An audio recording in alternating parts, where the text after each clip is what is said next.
안녕하세요. 부동산학개론 제9강 부동산 개발 및 관리론 두 번째 시간 시작하겠습니다. 자, 45쪽에 3번 보겠습니다. 부동산 관리. 관리는 처분에 대응되는 말로서 성질이 변하지 않는 범위 내에서 보존하고 이용하고 개량하는 활동을 뜻합니다. 우선 부동산 전문 관리의 어떤 필요성, 현재는 다양한 이유로 전문 관리 소유와 관리가 좀 분리되고 있는데, 첫 번째는 인구의 도시 집중으로 인한 공동주택의 증가, 두 번째는 건축 기술의 발달로 건물의 고층화, 대형화, 또 세 번째는 부동산 개발이나 투자 촉진으로 부재 소유자의 증가, 이런 것을 들 수가 있겠습니다. 그러면 관리의 분류를 한번 보겠습니다. 첫 번째, 관리 영역에 따른 분류. 크게는 시설관리, 건물 및 임대차 관리, 자산관리. 기본적으로 우리나라에서는 시설관리를 주로 뜻합니다. 그런데 이제 또 차원을 좀 높여가면 건물 및 임대차 관리, 또 거기서 또 차원을 한번 더 높이면 자산관리, 전부를 관리한 영역으로 볼 수 있겠습니다. 우선 시설관리는 눈에 보이는 유형적 측면에서 관리를 하는 것으로서 시설을 운영하고 유지하는 것으로서 시설 사용자의 요구에 부응하는 정도의 소극적 관리가 되겠습니다. 설비의 운전 및 보수, 또 에너지 관리, 방범 방제, 또 외주 관리, 건물 청소, 이런 것을 들 수가 있겠습니다. 외주 관리라는 것은 전문 관리 업체에 위탁하여 관리하는 것을 외주 관리라고 합니다. 자, 두 번째, 건물 및 임대차 관리. 자, 임대차 수익의 극대화를 위한 재반 관리. 자, 그래서 수익 목표를 수립하고 또 임대차 활동, 임대차 활동이라 하면 임차자를 모집하는 것, 그런 것을 포함한다고 보겠습니다. 그 다음에 자본적 지출 및 수익적 지출 계획 수립. 자본적 지출이라는 것은 건물의 가치를 증대시키거나 이용 가능한 내용 연수를 증가시키는 활동을 자본적 지출이라고 하고, 수익적 지출은 회계학적으로 수익 비용 대응의 원칙에 따라 당의 수익 발생에 기여하는 지출로서 영업 비용으로 봅니다.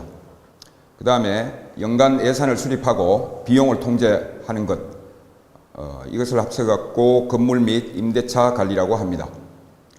그 다음에 자산관리. 부동산의 가치 정진을 통해 소유주나 기업의 부를 극대화하기 위한 적극적 관리를 뜻하겠습니다. 포트폴리오 관리 및 분석. 두 번째, 재투자, 재개발 결정. 세 번째, 투자 위험 관리. 네 번째, 매입 및 매각 관리. 다섯 번째, 프로젝트 파이낸싱, 자금 조달을 뜻하겠습니다. 자, 여기에서는 시험이 나온다면 지금 A, B, C, D 이렇게 나누어놨던 것들을 모아서 어느 관리에 속하겠느냐, 이런 차원에서 나오니까 전체적으로 한번 분리해서 봐주시면 좋겠습니다. 그 다음, 복합 개념에 따른 분류. 우리 첫 번째 시간에 부동산을 복합 개념에 따라 부동산학을 정의했습니다. 거기에 마찬가지로 여기에서도 기술적 관리, 경제적 관리, 법률적 관리를 합하여 복합 개념이라고 합니다. 기술적 관리, 위에 우리 관리 영역에서 시설 관리 쪽에서 보여지는 바와 같이 어떤 눈에 보이는 유형적 관리가 되겠습니다. 부동산의 물리적, 기능적 하자에 대한 예방 또는 대응 활동이며, 토지의 경계를 확정하고, 그 다음에 사도 방지, 철조망을 친다든지 해가 자기의 어떤 그 부동산이 침해받지 않도록 개인 도로가 생기는 것을 방지한다, 이런 뜻이 되겠습니다. 그 다음에 옹벽이나 배수 시설을 설치하여 토지의 붕괴를 막을 수 있겠습니다. 그 다음에 건물의 위생관리, 청소를 한다든지 그런 것을 뜻하겠습니다. 그 다음에 설비관리, 보안관리, 보전관리. 두 번째, 경제적 관리. 대상 부동산으로부터 발생하는 순수의 극대화를 목적으로 하는 활동, 손익분기점 관리, 회계관리, 인력관리 등. 자, 여기에서도 돈과 관련되는 어떤 관리, 그렇게 봐야 되겠습니다. 그 다음에 세 번째, 법률적 관리. 발생 가능한 공사법상의 손실을 제거하거나 예방하는 활동, 권리를 분석하고 계약 관리, 규제 관리 등 법과 관련된 관리를 하는 것을 뜻합니다. 기술적 관리에 또 여기에 지키지는 않았습니다만 한 가지 예를 든다면 땅과 부지와 건물의 부조화 이런 것을 또 관리하는 것. 하여튼 유형적 측면을 관리하는 것은 기술적 관리에 속하고 돈의 지출이라든지 수입 관리를 하는 것은 경제적 관리고 권리라든지 계약이라든지 규제와 같이 법과 관련된 관리는 법률적 관리입니다. 이것도 마찬가지로 관리 영역에 따른 분류와 마찬가지로 어느 것이 어디에 속하는지 시험에 나올 수 있으므로 수험생 여러분께서는 거기에 나오는 것 정도는 구분할 수 있었으면 좋겠습니다. 다음 페이지로 넘어가겠습니다. 자, 세 번째, 관리 주체에 따른 분류. 그것은 시험에 아주 자주 나왔던 영역인데 그 세 개를 나누어서 꼭 구분하시기 바랍니다. 첫째, 자가관리, 그 다음에 두 번째, 혼합관리, 세 번째, 위탁관리.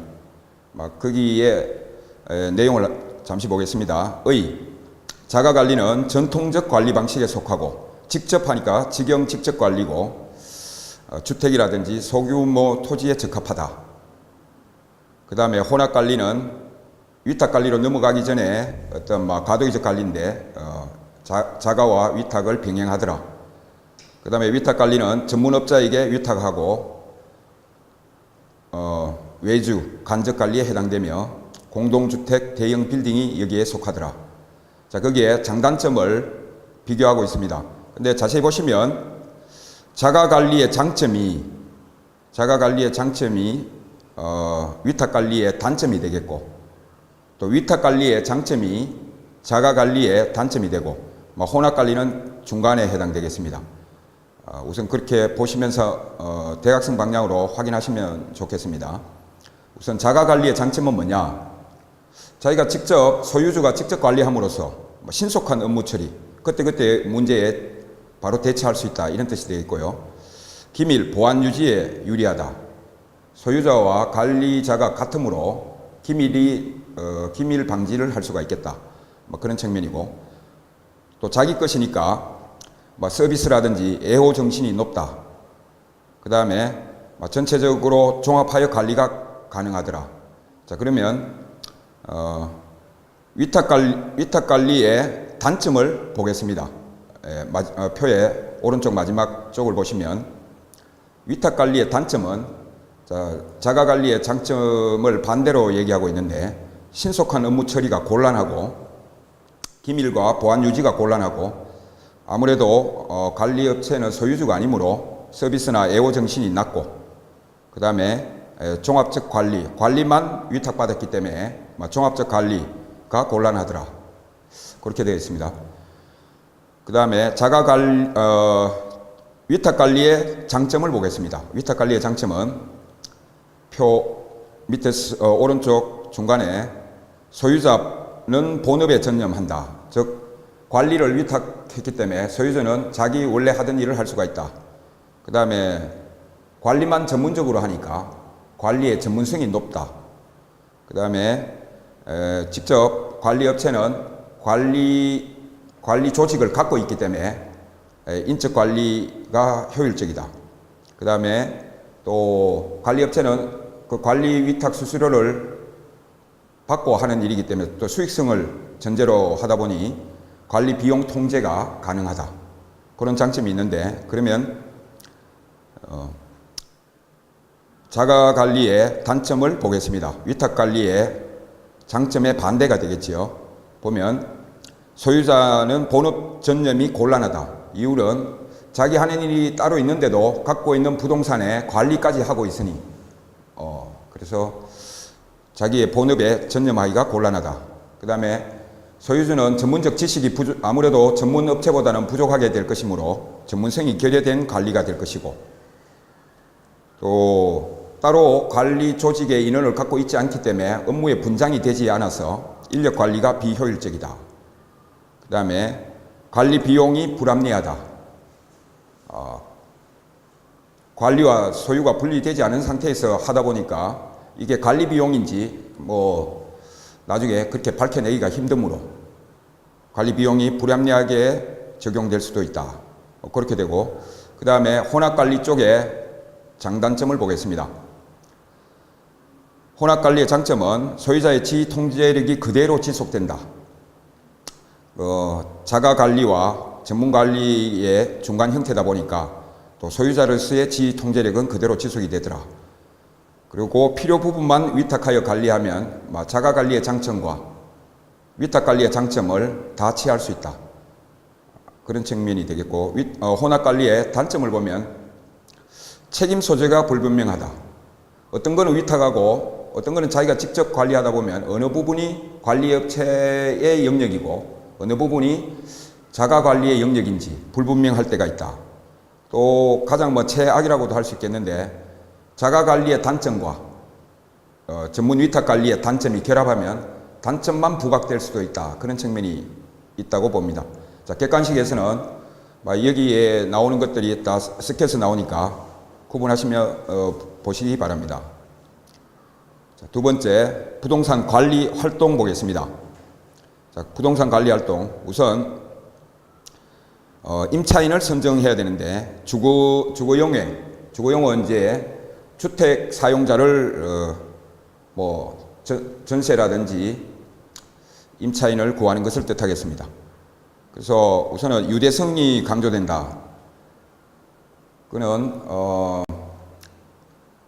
주택은 거기에 주택을 이용하는 사람과 또 집주인 간에 좀 어느 정도 인간적 관계를 맺으면서 자연스럽게 주택 자체도 관리를 잘 할 수 있는 사람한테 또 임차해야 되고, 또 임차인도 살고 있는 동안은 자기 집으로 여기면서 책임감 있게 집을 관리해 줄 사람, 그런 사람을 만나야 될 텐데, 그러려면 인간관계가 어느 정도 유지될 수 있는 그런 유대성이 중요하다. 그런 측면이고요. 두 번째, 매장용 건물을 임대한다면은 향후 임대료를 지속해서 낼 수 있는 사람, 지불할 수 있는 정도의 매상고를 올려줄 그런 것을 주인 입장에서 좀 그런 것을 구별할 수 있으면 좋겠습니다. 만일에 임차인이 영업이 잘 되지 않는다면은 임대인의 바로 임대료 수익에 바로 직접적 영향을 미칠 수 있기 때문에 어느 정도 영업 지속성이라든지 또 발전 가능성을 보고 매상고를 올려줄 수 있는 임차인을 선별해야 될 것 같습니다. 그 다음에 만약에 공업용 건물을 임대차 하게 된다면 임대인 입장에서는 그 공업용 건물에 적합한 업종을 선택을 해야 된다. 그런 측면에서 우선 적합성을 가장 먼저 보아야 된다. 그런 측면입니다. 그 다음에 임대차의 유형을 보겠습니다. 조임대차, 조는 일본말인데 총이라는 뜻입니다. 전부 그로스. 그래서 보시면 임차인은 경비를 포함한 총임료를 지불하더라. 주거용이 여기에 해당되겠습니다. 그 다음에 가끔 시험에 이제 좀 잘 나오는 거는 비율 임대차인데, 비율 임대차는 기본 임대료에 초과 매출의 일정 비율을 더한다.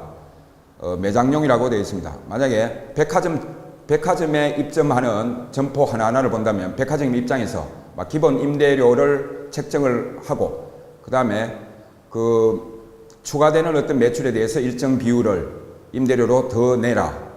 그것은 아무래도 매출이 증가했다면 그 건물 전체에 드나드는 사람이 많아졌고, 그러면 또 관리비의 증가로 이어질 수 있으므로 주로 백화점을 한번 떠올려 보시면 비율 임대차를 하는 이유를 알 수 있겠습니다. 그 다음에 순임대차. 순임대차는 순임료에 추가되는 경비를 협의하여 결정한다. 공업용이 주로 여기에 해당된다 했는데, 거기에서는 순임대차가 세 종류가 있더라. 순임료에다가 세금까지 내는 1차 순임대차가 있고, 그 다음에 1차 순임대차에 포함되는 세금과 보험료까지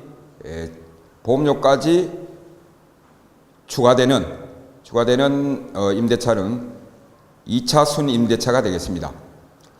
자, 마지막으로 3차 순임대차는 2차에 포함되는 세금 보험료에다가 유지 수선비까지 추가되는 것, 이것을 3차 순임대차라 하는데 주로 3차가 가장 일반적이다.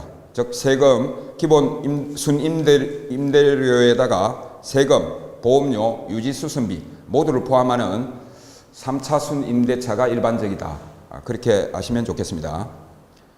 그 다음에 부동산 관리 활동의 하나로 유지활동. 유지활동은 부동산 자체가 유지되도록 일상적 유지활동, 예방적 유지활동, 대응적 유지활동 이렇게 되어 있는데 청소라든지 소독한다든지 이런 거는 정기적으로 하는 것이므로 일상적 유지활동이라 하고, 또 어떤 유지 계획을 세워두고 그에 따라 예방적으로 미리 하는 것을 예방적 유지활동이라 하는데 가장 중요하다 할 수 있겠습니다. 그 다음에 어떤 일이 생기고 나서 그 대응을 하는 것을 대응 유지활동이라 하는데 이거는 사후적 대처활동에 속합니다. 그 다음에 네 번째, 부동산 관리 활동에서 보험 가입. 보험은 크게 그게 적어둔 대로 첫째로 손해보험, 그 다음에 채무적 책임보험, 그 다음에 임대료 손실보험, 이 세 가지로 나눌 수가 있는데, 우선 손해보험이라는 것은 땅은 손해 볼 일이 없습니다. 재해가 있더라도. 그래서 건물만 해당이 되고, 또 건물이 여러 가지 재해로 인해서 손실이 되면 그 손실을 대체하기 위해서 보험에 가입하게 되는데, 실제 보험회사 입장에서는 만약에 건물이 완전히 이제 철거할 수밖에 없는 그런 단계에 이르게 된다면은 실제 지급하는 보험 한도액은 얼마만큼인가? 그것은 손해보험금 한도액이라 할 수 있겠는데, 그는 실제 현금 가치라고 합니다. 실제 현금 가치는 뒤에 감정평가에서 원가법에서 보게 되시는 제조달 원가에서 감가 누계액을 뺀 만큼, 즉 헌건물이 없어졌는데 새 건물을 완전히 주는 것은 아니고, 새로운 건물을 조달했을 때 그 현재 건물이 어떤 낡은 만큼 그것을 뺀 만큼의 가액만 주겠다. 그래서 감가 누계액을 차감하고 지급하게 될 것입니다. 그 다음에 마지막으로, 관리활동의 마지막으로 장부 처리, 보고서 작성, 예산관리가 있는데, 장부는 만약에 위탁관리를 하게 된다면 그 관리업체는 그 영업활동을 수입과 지출을 목록을 세세하게 적고 그것을 월별로 보고서를 작성해서 소유주에게 보고하게 될 것입니다. 그 다음 예산관리는, 예산이라는 것은 미리 건물을 유지 관리하기 위해서 필요한 비용을 수립해보고 또 그것을 또 실천하면서 또 불필요한 지출이 있었는지 평가까지 하면서 그렇게 해보는 것을 예산관리라고 하겠습니다. 47쪽에 관리 세 번째, 건물의 내용연수와 생애주기 보겠습니다. 자, 건물의 내용연수, 수명이라고 볼 수 있겠는데 네 가지로 분류합니다. 자, 물리적 내용연수, 기능적 내용연수, 경제적 내용연수, 행정적 내용연수. 하나하나씩 보겠습니다. 자, 물리적 내용연수는 물리적으로 존속 가능한 기간. 자, 이것은 물리적이라는 말은 시각적으로 눈에 보이는 것. 주로 물리적 내용연수는 마멸이라든지 파손, 노후화로 인해 그것으로 인해서 지속할 수 있는 시간, 그것을 보는 것이고, 기능적 내용연수는 건물이 기능적으로 유효한 기간 이렇게 되어 있는데 주로 설계라든지 설비의 불량 부족에 따라 지속할 수 있는 시간. 그 다음에 경제적 내용연수는 부동산의 유용성이 지속되는 기간 이렇게 되어 있는데, 유용성은 시장성으로 볼 수 있겠습니다. 시장성이 이제 인근 지역의 쇠퇴 이런 영향을 받아서 시장성 자체가 감퇴되는 것, 그때까지의 기간. 그 다음에 행정적 내용연수는 법, 제도, 행정적 조건으로 규정되는 기간. 예를 들어 보면 세법에서 규정하고 있는 법적 내용연수, 이런 것이 여기에 해당된다고 볼 수 있겠습니다. 그 다음에 건물의 생애주기. 생애주기는 신축에서 내용연수 만료 시까지 전체를 나누어서 보는 것입니다. 전체적으로 한 다섯 단계로 보고 있는데, 첫 번째 개발 전 단계인데 이제 전 개발 단계. 건축 전의 단계로서 용지 상태에서 건축 계획의 수립 단계. 자, 거기에 속하는 내용으로 건축 계획 및 건축 후의 관리 계획, 건물의 수급 동량 분석, 유사 건물의 신축 동량, 건물에 대한 공적 규제 파악, 시장 조사, 타당성 분석 등이 여기에 해당된다고 볼 수 있겠습니다. 그 다음에 실제 건물을 짓는 단계인 신축 단계는 건물이 완성된 단계, 물리적 기능적 유용성이 최고인 단계, 객관식 목적상 경제적 유용성이 아니고 물리적 기능적 유용성이 최고인 단계입니다. 거기에 속한 내용으로 건물의 사회적 경제적 기능을 홍보하고 입실자의 질 통제, 입실자의 질을 통제한다는 말은 건물 임차자의 어떤 적합성을 보겠다 이런 뜻이겠고요. 그 다음에 기능상 결함 중 치유 가능한 결함의 신속한 치유 필요. 새 건물이라 하더라도 또 일부 기능상 좀 부족한 점이 있을 때는 그때 바로 치유가 필요하다. 그 다음에 안정 단계, 건물이 본격적 장기적으로 안정되는 단계인데 여기에서는 관리 상태가 양호하면 안정 단계가 상당히 연장될 수 있다. 그 다음에 자본적 지출, 즉 리모델링이라든지 등과 같은 개량, 수선을 할 경우 이 단계에서 하는 것이 효과적이다. 안정 단계에서 하게 되면 아무래도 그 위에 있는 것처럼 건물의 내용 연수가 상당히 연장될 수 있으므로 수선을 하면 이 단계에서 하는 것이 적절하다. 그 다음에 임대료의 재평가, 재조정이 필요하고 동일 임차인에 대한 경제적 임대료 수준 유지 노력이 필요하다. 이 건물을 계속해서 사용하는 사람이 실제 임대료를 계속 낼 수 있도록 유지하는 것이 필요하다. 그 다음에 노후 단계, 건물의 물리적 기능적 상태가 급격히 악화되기 시작하는 단계, 설비의 낙후, 외관의 약화, 보다 낮은 수준의 임차인 등으로 측정이 가능하다. 그 다음에 새로운 계량비 지출을 억제하고 건물 자체를 교체할까 말까 하는 계획의 수립이 필요하다. 새로운 임대차 계약 체결 시 계약 조건이 후일의 교체에 지장이 없도록 하는 것이 중요하다. 임대차 계약을 너무 장기로 하면 실제 건물을 교체하고 싶어도 또 그 임차인의 계약 기간 속에 포함이 되면 또 할 수 없으므로 언제쯤 교체할 것인가와 새로운 그 임차자의 계약 기간을 적절하게 조정하는 것이 필요하다. 그 다음에 건물이 완전 폐물 단계, 건물의 설비 등이 쓸모가 없어지는 단계인데 이것은 첫 번째 단계인 정개발 단계를 염두에 두고 건물 교체를 향해 일이 진행되는 것을 뜻합니다. 교체 결정은 물리적 기능적 정도뿐만 아니라 경제적 측면에서의 타당성도 검토한다. 즉 그것은 세 번째 이야기와 겹치는데 새로운 건물 가격이 구건물의 잔존가액과 교체 소요 비용의 합산보다 당연히 커야 한다. 이 말은 실제 그 교체를 하기 위해서 들어가는 비용이 신축 건물 비용보다 더 크다면 교체할 필요가 없다. 그런 뜻이기도 하겠습니다. 자, 이상으로 건물 관리와 관련한 내용을 마치고 다음 페이지 마케팅 들어가겠습니다. 자, 일반적으로 말하는 마케팅은 뭐냐?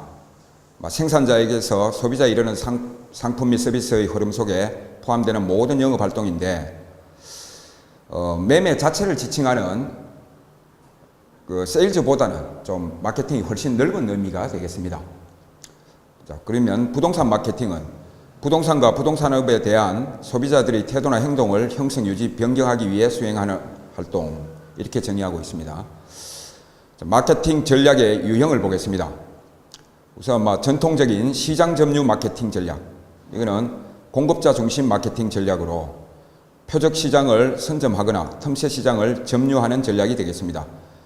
여기에는 영어 약자 STP 전략이라고 하는데 1년의 마케팅 계획 수행 과정 전통적 마케팅 전략, 그걸 뜻하는데 STP 전략을 하나하나 보겠습니다. 시장 세분화, 세그멘테이션, 뭐 시장 세분화 및 세분 시장에 대한 분석을 한다 이렇게 되어 있는데 옆쪽에 설명을 보겠습니다. 수요자 집단을 인구 경제학적 특성에 따라서 나누고 그 나눈 시장을 대상으로 상품 판매의 지향점을 명백히 하는 단계, 그것을 시장 세분화라고 한다. 그 다음에 시장 세분화가 되고 나면 표적 시장을 선정을 하게 됩니다. 표적 시장의 선정 및 마케팅 목표 설정. 자, 내용은 세분화된 시장에서 대상 상품의 가망 수요 집단을 확인하고 그 타겟이 된 시장에 적합한 신상품을 기획하는 것을 뜻합니다. 마지막으로 차별화 전략, 차별화 포지셔닝, 경쟁 우위 분석 및 제품 차별화. 자, 내용을 보면 경쟁기업 제품과의 차별화 전략을 세우고 가망 수요 집단에 홍보하여 제품 우수성을 인식시킨다. 그렇게 되어 있습니다. 자, SDP 전략. 우선 그 전략 세 가지 시장 세분화, 표적 시장 선정, 차별화 순서대로 보시고 이해하시면 좋겠습니다. 그 다음에 4P 믹스 전략, 마케팅 요소를 조합하는 전략. 뭐 요거는 영어 약자가 다 P를 뜻하기 때문에 4P라고 하는데 한 개씩 보겠습니다. 플레이스, 뭐 단어적 의미는 뭐 장소가 되겠습니다만 여기서 마케팅 측면에서는 유통 경로로 봅니다.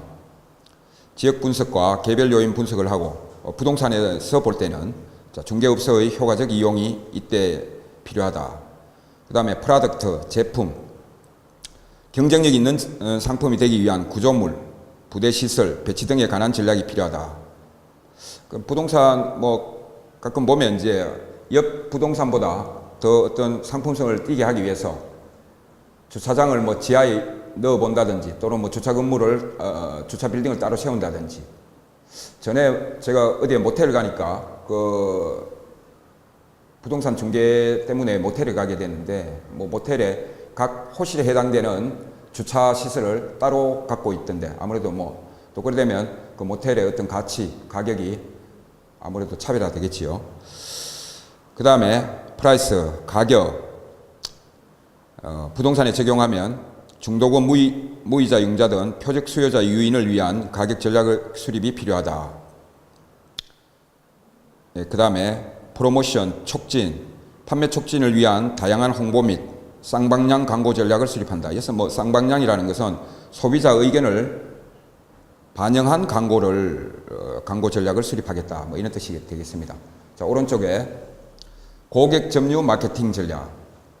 이것은 소비자 행동 이론의 차원에서 소비자 중심으로 접근하는 전략이 되겠습니다. 내용 보겠습니다. 소비자의 행태, 심리적 측면에서 마케팅 효과를 극대화하려는 것으로 소비자 만족 마케팅이라고도 한다. 자, 아이다라는 용어가 있는데, 자, 소비자의 구매의사 결정의 각 단계를 줄여서 아이다라고 합니다. 첫 번째, attention.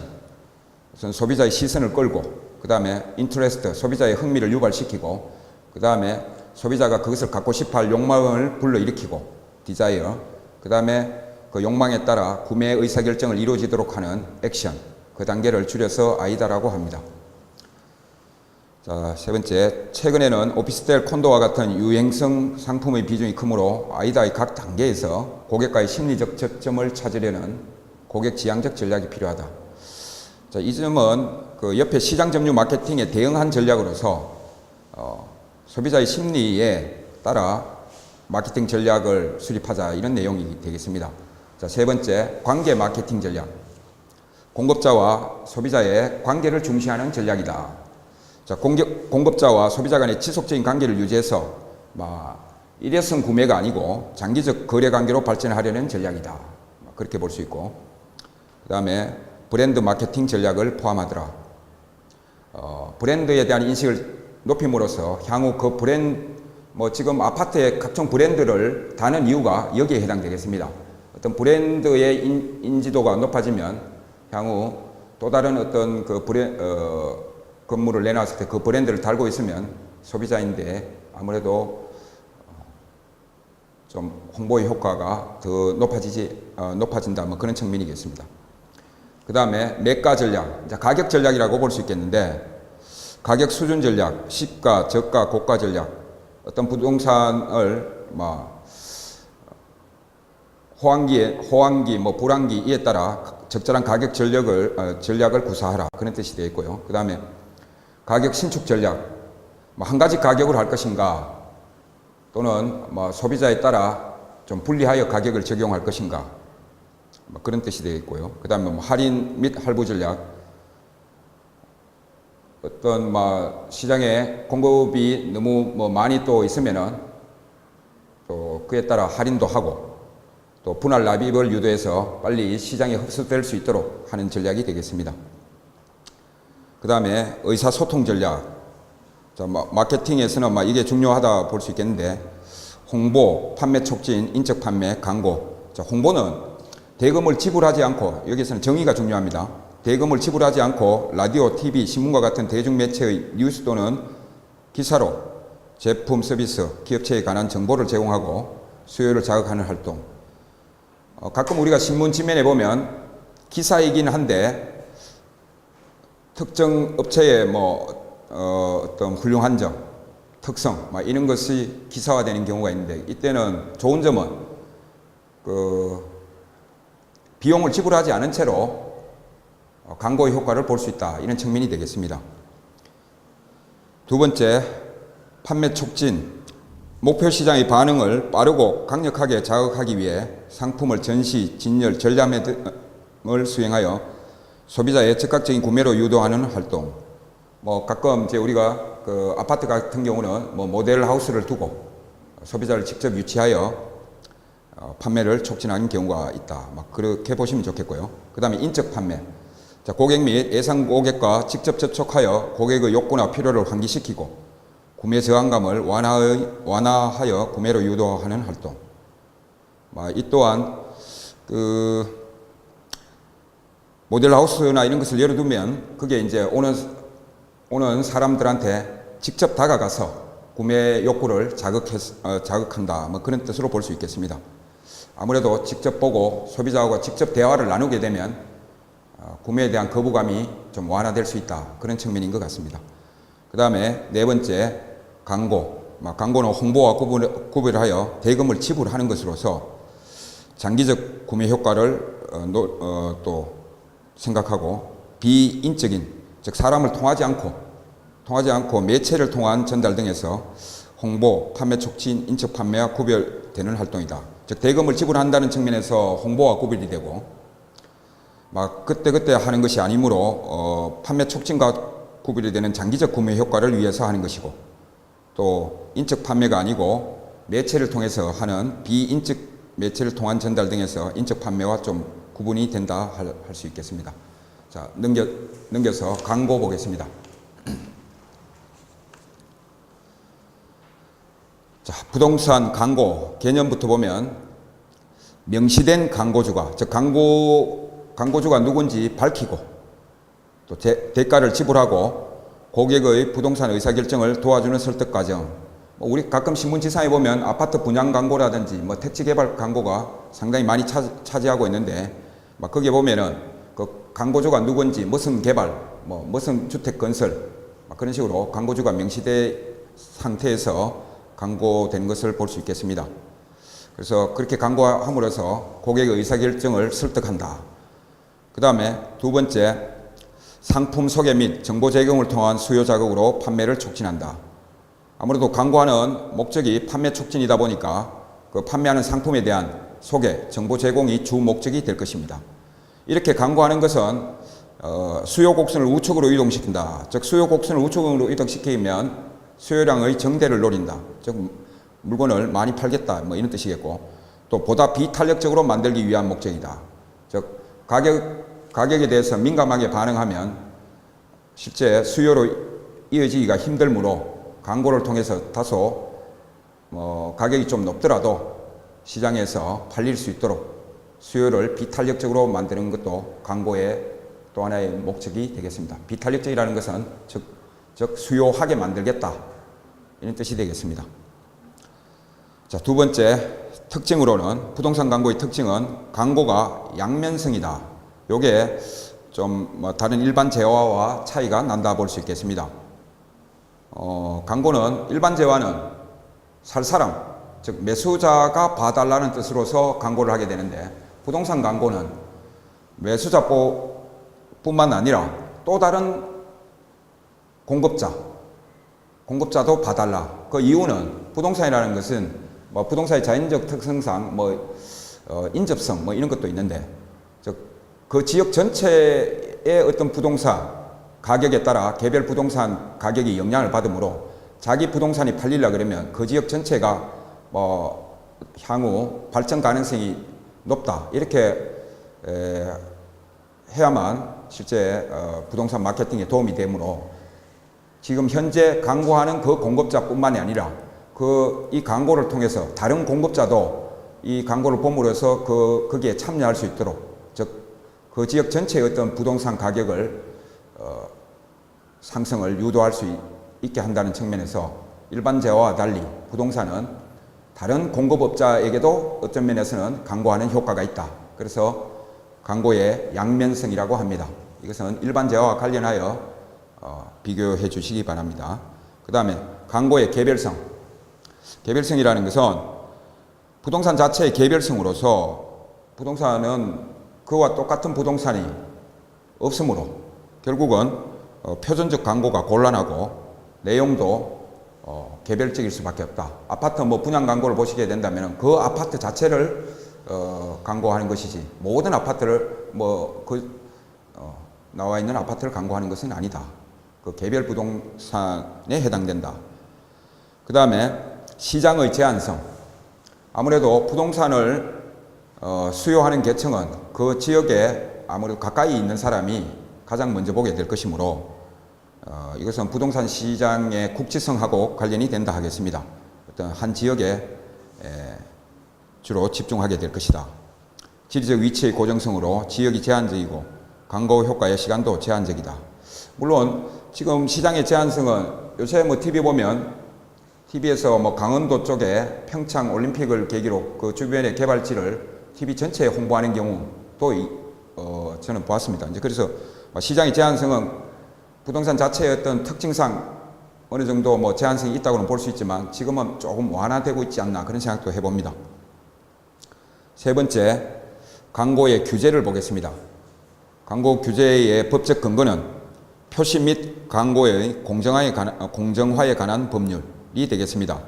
독점에 관한 법률, 공정거래에 관한 법률 그런 법률이 아니고 표시 및 광고의 공정화에 관한 법률이 광고를 규제하는 근거 규정이 되겠습니다. 그 다음 두 번째, 광고주와 매체의 자율적 규제가 바람직하나 규제하기 전에 그러나 그 자율적 규제가 되지 않으면 부당 광고는 법률적 규제가 필요하다.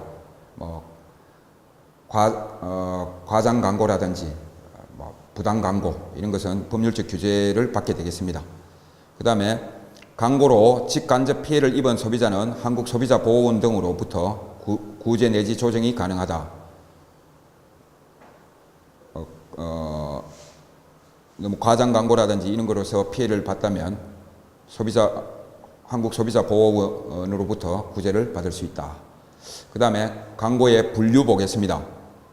점두 광고 해놨는데 이거는 상점의 머리 이런 뜻이 되겠습니다. 상점 머리 광고, 중개사무실의 유리창이나 게시판을 통한 광고. 우리가 길 가다 지나가 보다 보면 부동산 중개사무소 그 앞쪽 유리에는 그 지역에 나와 있는 부동산 매물들이 쫙 붙어 있는 경우를 봤을 겁니다. 이것을 점두 광고라고 합니다.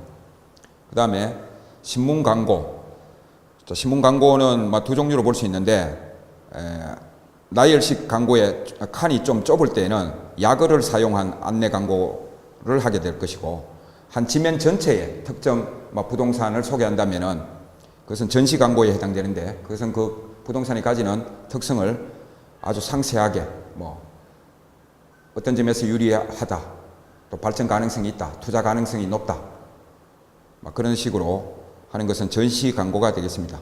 즉 다시 구분하면 칸이 제한적일 때는 야거를 사용한 안내 광고 정도고 어떤 한 면에 전부를 차지하는 어떤 그런 광고를 할 때는 아주 상세한 설명을 하는데 그것은 전시 광고라고 한다. 두 개 나누어서 좀 구별해 주셨으면 좋겠습니다. 그 다음에 직송 우편, DM 광고, 다이렉트 메일 이래서 DM이라고 하는데 직접 소비자한테 우편 봉투에 뭐 그 지역에 어떤 뭐 아파트를 분양하게 된다면은 뭐 칼라 사진을 넣어서 뭐 일부 방에 도면을 뭐 함께 첨부하여 직접 뭐 가가호호에 직접 전달되도록 광고하는 방법이 있다.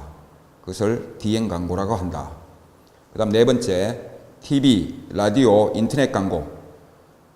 대규모 광고 및 기업 광고에 활용되더라.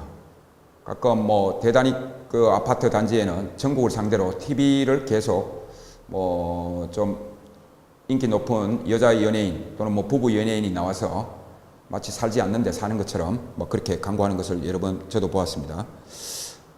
그 다음에 다섯 번째, 교통 광고. 교통 광고는 요새 어느 순간부터 시내버스, 달리는 버스가 광고판이 된 지가 참 오래됐는 것 같은데, 거기에 차의 안쪽, 주로 이제 바깥쪽에 길게 차가 지나갈 때 그 주변 사람들이 볼 수 있도록 그렇게 광고하고, 또 직접 자기 회사, 기업용 차에 직접 회사 소유 차량에 도배하듯이 해가 그렇게 직접 광고도 가능하다.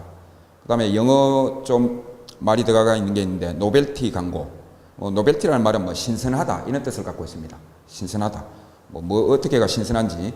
자, 개인 또는 가정의 실용적, 장식적 물건에 광고한다. 뭐 라이터, 볼펜 막 이런데 쉽게 뭐 손에 잡히는 편의품에 간단하게 문구를 넣어서 알리는 거. 우리가 뭐 부동산 사무실에 가면 그 지역에서 분양 광고가 되어 있는 뭐 부채 막 이런 거 주로 갖고 있다가 나눠주는 경우를 봤습니다. 자, 그런 것도 하나의 노벨티 광고. 소비자가 직접 뭐 가지고 다니는 편의품에 직접 광고하는 것. 그것을 좀 신선하다 하여 노벨티 광고라고 합니다. 그 다음에 업계 출판물 광고. 뭐 부동산에 관심이 있는 사람들한테 뭐 배달되는 부동산 뭐 업계의 출판물에 직접 어느 지역이 개발되고 분양된다라는 것을 직접 광고하기도 한다. 그렇게 볼 수 있겠습니다. 용어 정도만 조금 아시면 좋겠고요. 그 다음에 아까 그 마케팅에서 그 4P 믹스를 봤는데, 여기서 애드 믹스, 즉 광고도 한 가지 종류만 하지 말고 광고도 한 종류만 하면 어느 순간에 자꾸 눈에 익게 되면 안 보는 경우도 있다. 그래서 광고도 수학 체감의 법칙이 작용하므로 신문 한 곳에만 자꾸 의지하지 말고, 또는 TV 한 곳에만 의지하지 말고, 지금 위에서 제시한 여러 가지 방법 중에 또 그때그때에 따라 선택해서 다양하게 광고를 하는 것을 애드믹스라고 합니다. 그래서 한쪽에 너무 광고비 전액을 써버리는 것은 실제 광고의 효과에 비해서 비용만 지불할 가능성이 높다. 그렇게 보고요. 그래서 믹스하는 것이 유리하다. 또 뭐 동종업종, 동종업계에서 어떻게 광고하는지 그게 대응하여 적절하게 구사할 필요가 있다. 이상으로 제 9강을 마치겠습니다. 수고하셨습니다.